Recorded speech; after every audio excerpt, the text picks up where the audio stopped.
Today I want to talk about how you can save your coin with cleaning and upkeeping your garments and caring for them. And I'm really excited about this because, as you know, my philosophy is all about changing the perspective on stuff that you already own and therefore avoiding quick dopamine rushes by just shopping constantly and actually caring for the stuff that you have and loving it and enjoying it and keeping it for the longest time possible. And a huge part of it is upkeeping the stuff, keeping it fresh, keeping it exciting and valuable to you. And I've prepared this list of different activities and exercises that you can partake in to enhance the value of your clothing for yourself and to care for them better. It's just very, very simple points, but some of them are a little bit unexpected. I will simultaneously do my makeup, like a little get ready with me. I want to try this one out. Let me know if you like this type of format, and let's get straight into the video.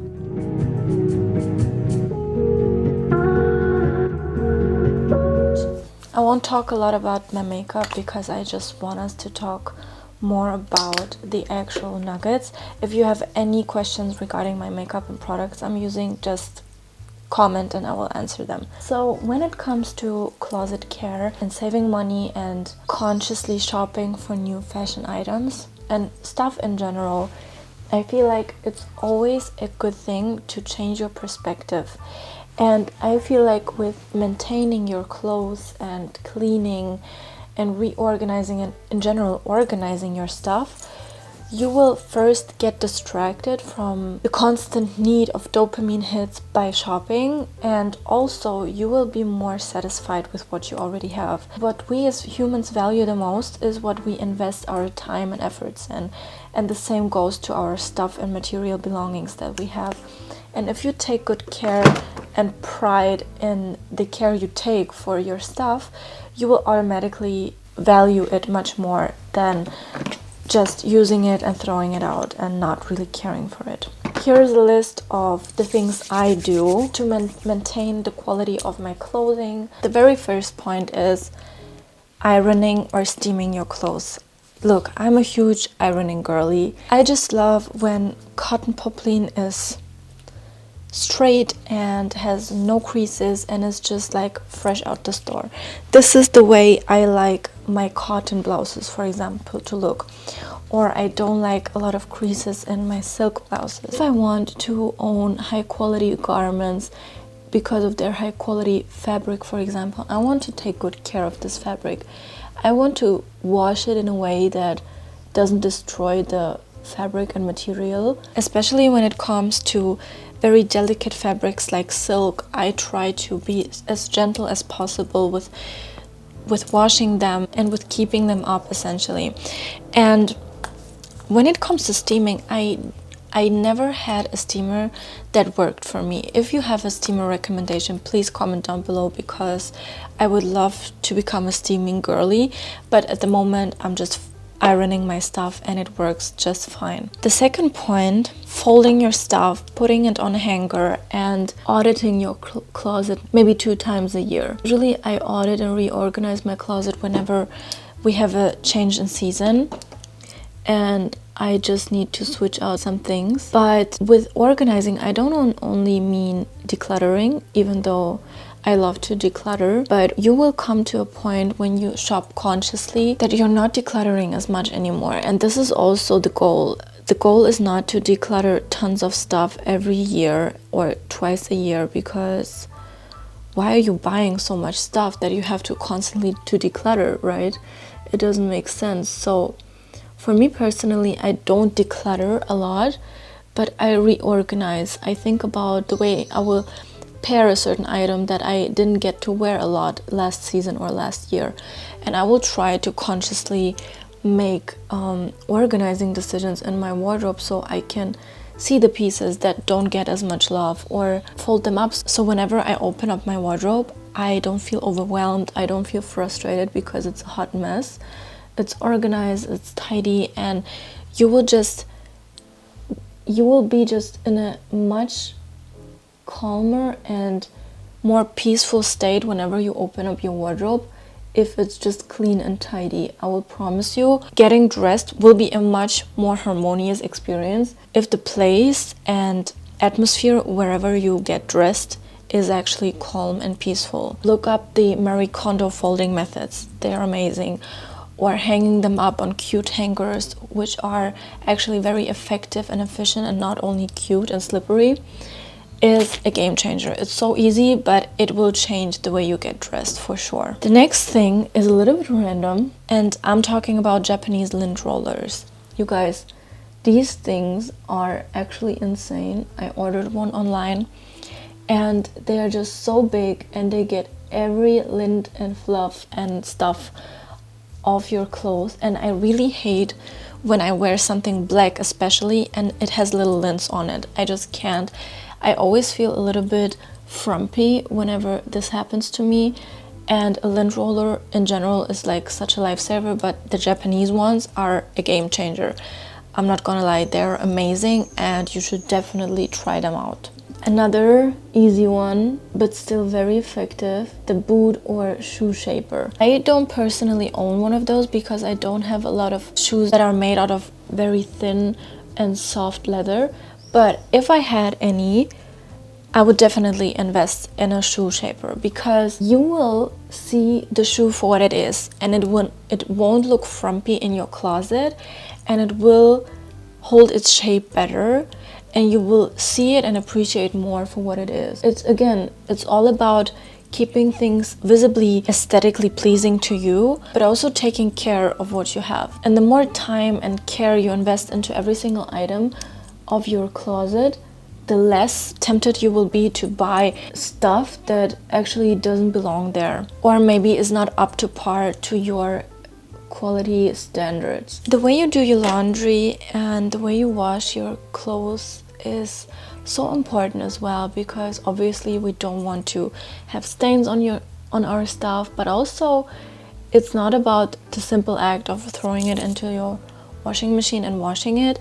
Everything has its rules, and for delicate and underwear or very delicate type of materials, I definitely recommend a little bag for your washing machine where you can put all the delicate materials in. And I promise you, with these little bags, you don't have to be worried about ruining your silk stuff, because it will actually protect it while washing and everything will be fine. So there are like these little hacks that will really help you with maintaining these delicate fabrics without doing too much, but still taking care of it. This is why I also feel like that, for example, silk is an amazing fabric, but sometimes it's very high maintenance.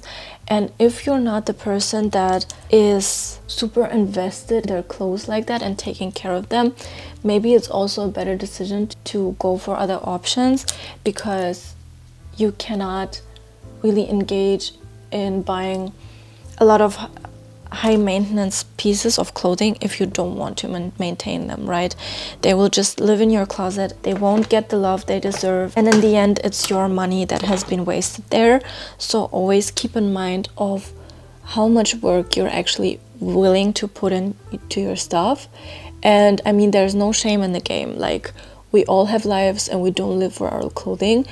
It's just an extension and should serve us. If you know that you're not into that, then just avoid these types of materials. On the subject of washing and cleaning, I also recommend to always clean your shoes. When I was younger, my parents always used to tell me that I have to clean my shoes and my sneakers, especially my white ones, because they would get filthy with time. And I would just think that it's just so ridiculous, because why should I clean them when they will look dusty and crusty the next day? But it's just not a good look, honestly. Like, no one wants to see these beat up Air Force or white sneakers anymore. It's just not a clean look, and not only not clean, but it looks raggedy. It looks a little bit frumpy, and it will destroy any look that you're going for, even a casual one. And I'm not talking about very functional shoes or hiking shoes, obviously. I am talking about shoes that you wear on a day-to-day basis, that you want to be presentable in, even in a casual setting, which is why I feel like cleaning your shoes is so important, and it's so affordable. Like, you don't need a lot of fancy cleaning materials for your shoes. You can literally do it with stuff you have at home, and it will always elevate your look. Always. Clean shoes is a big green flag for me. Also, some things you don't have to go to the professional for.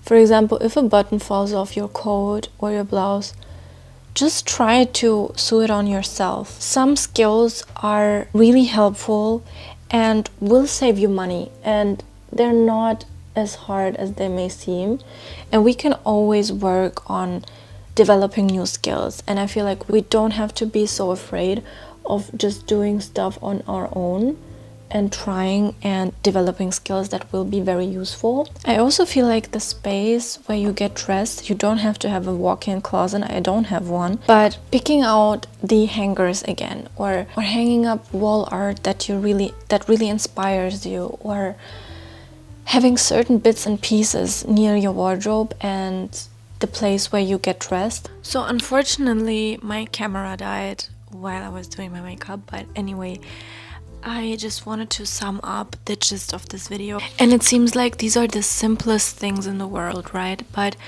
how many times we don't mend our stuff, or we pile them up in a bunch and then don't iron them, or don't fold them up or hang them up, and they don't fulfill their purpose in our wardrobes, and the money we spend on them is then in turn not used well. And this is so important because we can always just go out and buy new stuff but don't care for it. It's the same as with dating nowadays. Like, we can always meet someone better or more beautiful or whatever, you know, and you will never end up with something or someone that you truly love and enjoy, because you're always in the process of throwing away and not caring for stuff or people. So I feel like this topic is a little bit deeper than it seems, and I would also love to hear some of your favorite points of how you upkeep your garments, how you care for them and keep them fresh and exciting, and how you literally clean out your closet or keep the space tidy and clean so you can just have the best dress up experience. Please let me know. I would love to hear your thoughts on this and your tips as well, because I'm always open to learn new stuff. And for example, the Japanese lint roller was an absolute discovery for me. So please let me know your hacks and your holy grails when it comes to this, and let's share, let's learn, and let's love the stuff that we have. Let's clean, let's be more tidy and mindful and save our money that way. I feel like this is a underconsumption core belief that when cleaning up and being mindful and repairing the stuff you have, you will definitely be more satisfied with what you have and won't need to buy more and more and more. So I hope you liked this video, and I can't wait to see you in the next one. Bye bye.